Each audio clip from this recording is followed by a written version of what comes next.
tonight and do so in an orderly fashion. Thank you for coming out tonight. One of the first signs that the COVID-19 pandemic was going to be really serious came on March 11th, 2020. The game tonight has been postponed. Something we couldn't fathom. The NBA abruptly canceled its season. Other sports leagues quickly followed suit. But it wasn't just the pros. When New York City shut down its public schools, thousands of high school student athletes had their seasons come to a sudden and confusing end. I'm Lauren, a sophomore from Brooklyn, and I'm part of my school step team. You're listening to Miseducation, a podcast about inequity in New York City public schools from the perspective of students. I'm here with two of my fellow student reporters who also had their sports taken away. Hi, I'm Sean. I'm a junior from Brooklyn, and I play basketball. Hey everybody, I'm Ari Fernandez, a senior from the Bronx, and I've been playing football since the 9th grade. For the past few months, the three of us have been digging into the issue of high school sports, the outlet to opportunity, happiness, lost for over a year. And I know what you may be thinking. Considering all that's going on with this pandemic, aren't there more important concerns than sports and extracurriculars? But what some people fail to realize is that sports go hand in hand with school. School sports have never just been about the sports themselves, and when they got canceled is when people finally realized how important they actually are. In this episode, we're going to bring you into our world. We want to put you into our cleats, sneakers, and boots to give you an inside view of a year without sports and what is taught us about inequities that existed long before COVID-19.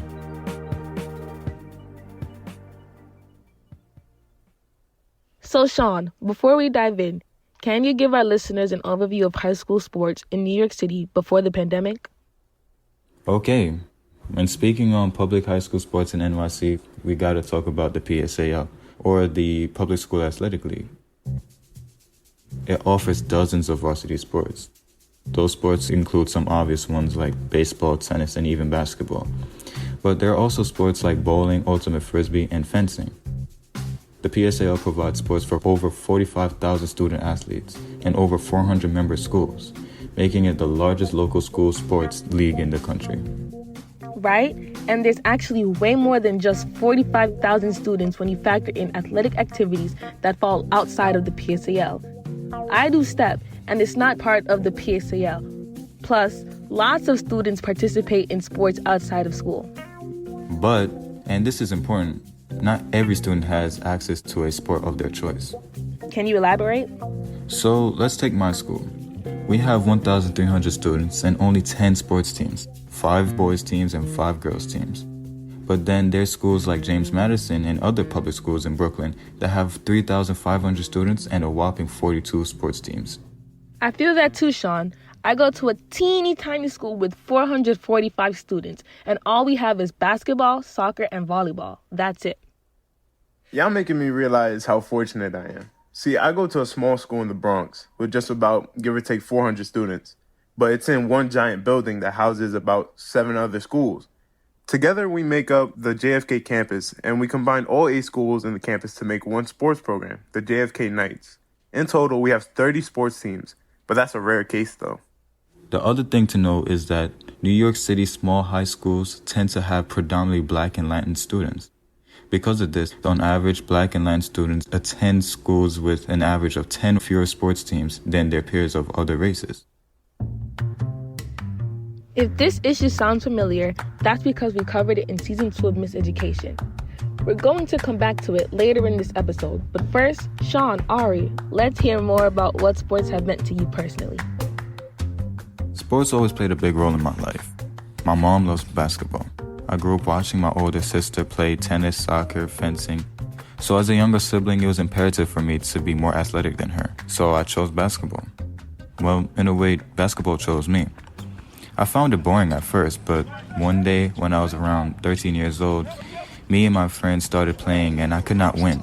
I hated losing to them. So coincidentally, there were 2 basketball courts around me. This is when I found my peace of mind and something I found I was really good at. Basketball helped me through a lot and taught me even more. Taught me how to be persistent, to be in the present and nowhere else. And lastly, peace. It's just what I love to do. I may not be able to play in the league, but it's honestly a big facet of my life. It's great to see how much of an important role your family plays into your love for sports. Ari, how about you? You know, I started playing football in high school just for the fun of it, and it changed my life. I felt like I was a part of a family. I learned a lot of life lessons from my coaches, like discipline, responsibility, time management, and just overcoming adversity. Sometimes it felt like a movie, walking down the hall on a Friday game night with my Letterman jacket on. It's funny how the stereotypical people are talking about there goes the jock. Like, joke's on you, I'm the salutatorian. It wasn't all fun and games, though. Coming from the Bronx, we were always looked down upon by other boroughs. On top of that, we also strove to live up to the legacy of the Kennedy in the 80s and 90s when they won 5 city titles, tied for most in the city till this day, by the way. That just made us work even harder. Not just to win those games, but for the respect of my opponents. As for me, STEP was an outlet. It was a big part of my middle school experience, and those 2 years shapes who I am today. STEP takes a lot of discipline, and that's something I'll carry with me for the rest of my life.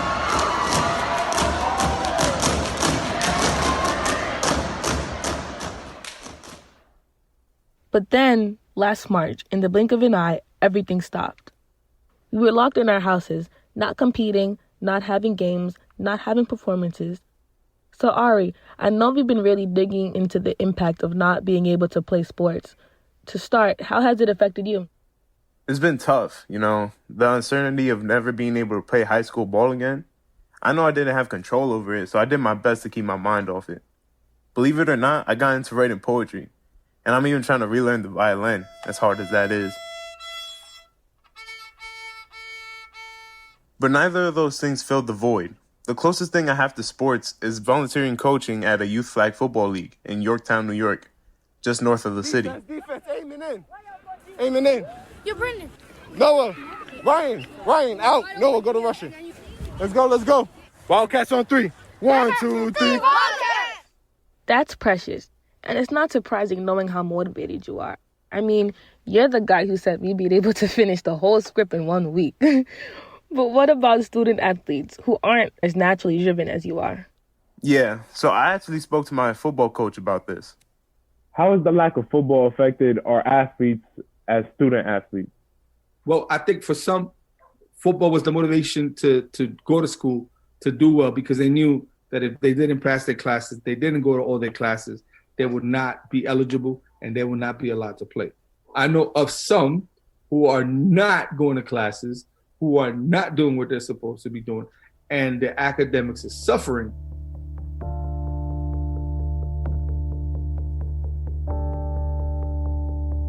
My teammate has been using football as a goal to continue to strive in school. Take away his goal and he loses purpose. He would miss 1 class, then 2, then end up not showing up at all. And he is one of many high school athletes across the city and the country struggling with motivation. Yeah, I was talking to my friend Josiah who plays basketball, and this is what he had to say about it. With the pandemic going on and everything, you tend to stop working hard because most kids will be like, what for? Like, not like I'm playing ball or anything, so why should I care if my grades slip a bit? But there's nobody that's going to be on me for it. So Sean, how has it affected you? It's definitely affecting my motivation for basketball. I go through this existential dread while staying at home. In terms of physical aspects, well, I don't have as many outlets for my energy. So I stay up until 3 or 4 a.m. Today is November 25th. I'm doing this around 1:48. And then as a result, I wake up way later than usual. I don't feel as motivated to exercise because I'm at home more often. I become more inconsistent with working out. I mean, there are reasons for gyms. Last half of that season was crazy. Yeah, it was insane. This is Theron. You could be that diamond in the rough for so long, but as soon as you peek through and people start noticing, that word spreads and your name spreads so fast. Yeah. My friend Theron was in the middle of a great basketball season, being able to accumulate great grades and stats for basketball. The impact of the pandemic took all the blood, sweat, and tears he put into the game just to hear he cannot play no more. It's like a feeling of complacency where you don't really know what your next move is. Like, before COVID happened, I pretty much had like months and months of basketball like set out in front of me. His season was treated no less than a light switch. It just simply turned off. Like without basketball, it's mentally I'm not there, honestly. The way Theron talks about being on the basketball team, it's something I hear a lot from my friends who play sports. They talk about it as if it's a part of their identity, who they are. Without the game they love, they're really lost. So by now, you hopefully are starting to understand what we mean when we say sports aren't just sports. They affect motivation for school, and student athletes see no point in trying, doing better, even doing it at all. At the same time, you always have a love for it, even if you're not playing or competing. Athletes have been prepping to take their talents to the next level, but only 7% of athletes have the chance to actually play in their respective sport in the college level. Let me say that again for the people in the back. 7% of all athletes across the country actually have a chance to play their sport in the college level. The pandemic lowered those chances even more. For one thing, a lot of schools are now opening up to visits, which does not allow coaches to scout their players in person. On top of that, schools are allowing their seniors to play an extra year, allowing less roster space than usual, decreasing the need to bring up upcoming college freshmen. I didn't have the opportunity to showcase my skills my junior year because I had a leg injury that entire year, which was like a big weight holding me back. My senior year was the year I was going to work to my fullest potential with a fresh new leg. It was my opportunity to make new film and show off to coaches what I was capable of. But the pandemic took all of that away. as you can imagine, student athletes are getting anxious to get back out on the field, court, or stage. In early March of this year, those voices got really loud. Let them play! Let them play! You're talking about the Let Them Play movement, a coalition made to push for the reopening of sports. On March 6th, they held a rally in every single borough calling for the city to bring back sports. This is Brooklyn Borough President and mayoral candidate Eric Adams speaking outside of the Barclays Center in Brooklyn. This is why we're here. This is why we are here. COVID virus will be here for a season, but what we're taking away from these children will be here for a lifetime. That tagline, "Let them play," might sound familiar if you're a regular Miseducation listener. Look, I remember when those rallies were happening, and I think what was exciting about it is, yes, I agree, let them play. They kind of stole our slogan that we've been saying for the past decade.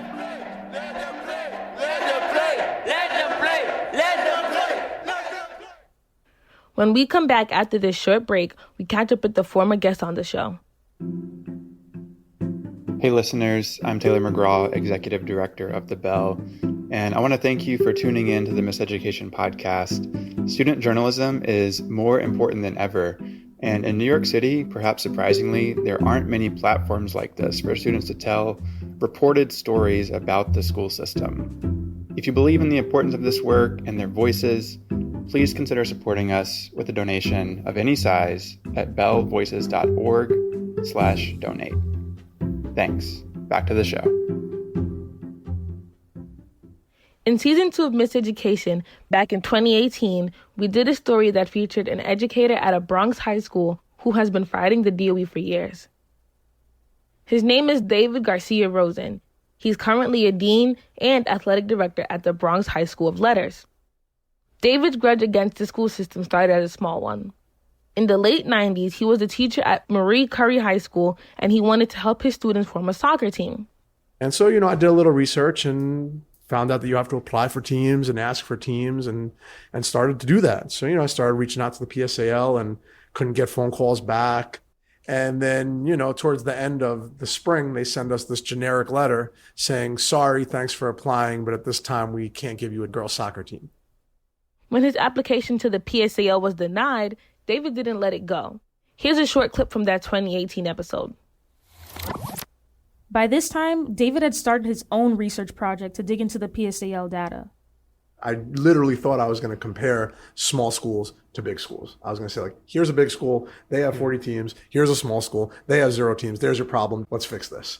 But when I started doing my very first Excel spreadsheet, because I had never done one, I started looking at the columns and I was like, huh, like these small schools all appear to be in the Bronx. And so now, having spent my life in New York City, I was like, let me add some columns to the spreadsheet. He saw drastic disparities in access to sports teams, not just by school size, but by race. And I had my very first time, I learned how to like take an Excel thing and turn it into a bar graph. Didn't really know how to do that. And it was like a really like a moment where I was like, holy shit, this is big. Big indeed. The information David uncovered helped form the basis for a class action lawsuit filed against the DOE and the PSAL for unequal access to sports teams based on race. Mind you, this was all pre-pandemic. We caught up with David recently to hear what's changed these last couple of years and how things are going now that sports have returned. When I talked to David back in January, he was hopeful that the pandemic would give the PSAL a reset button, a chance to restructure itself to allow students like me at schools without many sports to have access to more teams. But when we talked to him in September... Look, I don't see it as a moment where anything's really dramatically shifted. I think really what we see is once again the PSAL's inability to pivot, be creative, and seize the moment. And they didn't do that. They didn't make any major changes. And it's not for a lack of funding. The PSAL received a big budget increase this spring to expand sports teams at under-resourced schools. So it was exciting to see that the City Council added $6.8 million to the PSAL's budget. What's not exciting is that it's now nearly October and we haven't heard one word from the PSAL as to how they're spending that money to advance equity. Because as far as we could see, public-facing, nothing has happened at all. When we emailed the PSAL director for an update on how this money is being spent, the email bounced back saying it wasn't a working address. But a spokesperson for the DOE told us this. The additional funding will allow PSAL to increase access to sports programming across the city for high school students, focusing on schools with greatest need. Specifically, PSAL is prioritizing the expansion of the All Access pilot, where we focused on the use of shared program models and individual access to bring robust interscholastic sport opportunities to our schools with historically few access points. So basically, the spokesperson said that the $6.8 million is going towards making sports more accessible to students at schools with fewer sports teams. But what's their timeline? How many schools will be impacted? How many students? It's all unclear. Meanwhile, school has started and sports have resumed, but that doesn't mean that all teams are back on the field. So coming back in September, they're just acting like everything's the same, like it's the same exact school system. And of course, as athletic directors and principals and administrators at school, we're coming back to a situation where we haven't seen our students in a year and a half. Our coaches haven't been here. It's really like starting from scratch. And they were scheduling games for us the first week of school. And so all over the city, games are being forfeited, postponed. David's right. We went to psal.org and did some counting. For the week of September 20th, there were about 500 total games on the schedule, but only 40% of the games were actually played. 60% were either postponed or forfeited. When we asked the PSL why this was happening, we got another response from the DOE press office. It's normal for competitions to be rescheduled at the beginning of the school year. Game dates are set prior to the start of school, and scheduling is often in flux once school starts. PSAL will also continue to work closely with our teams to reschedule as many contests as possible. David laughed when we showed him this response. If you look at his program, Bronx United, the girls volleyball team had one game that was canceled, postponed, or forfeited in fall 2019. But this fall, their first 11 games were canceled, postponed, or forfeited. The last question we asked David, what will the history books say about the impact of the pandemic on high school sports in New York City? The question got him a little fired up. As of today, once again, Black and Latino students all over New York City are at schools with no gyms, no fields, no teams. How does that not infuriate the people in charge at the DOE to the point of doing something? And now they have $6.8 million to do it. Do something.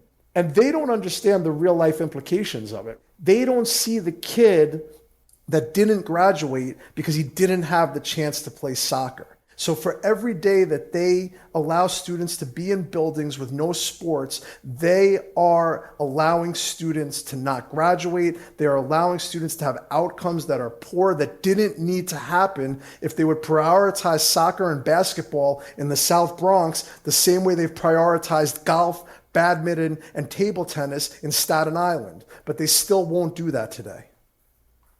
You guys keep interviewing me, you're just going to get me more and more angry. Stop. I mean, So, while there's a lot of work left to be done, I'm grateful that sports are finally back. When I got back to school, I decided to join the cross-country team, the sport that everybody hates doing. But so far, it's going great. You ready to get justice? Probably. I wasn't even running that fast on that one. I was low-key jogging. Okay, so I don't actually love running, but at least now I can cancel my gym membership. On your mark. Set. Go. So that's our show. We have one more episode in our Unmuted series coming your way soon, so stay tuned. My name is Lauren Mayton. I reported and wrote this story with my fellow student reporters Sean Fowler and Ari Fernandez. Editing and production support from Mira Gordon and Taylor McGraw. Music from Lenz Lewis and Blue Dot Sessions. Miseducation is a program of the Bell and is supported by the Pinkerton Foundation, the Summerfield Foundation, and FJC. You can follow us on social media at Miseducation Pod and subscribe wherever you listen to podcasts. Thanks for listening.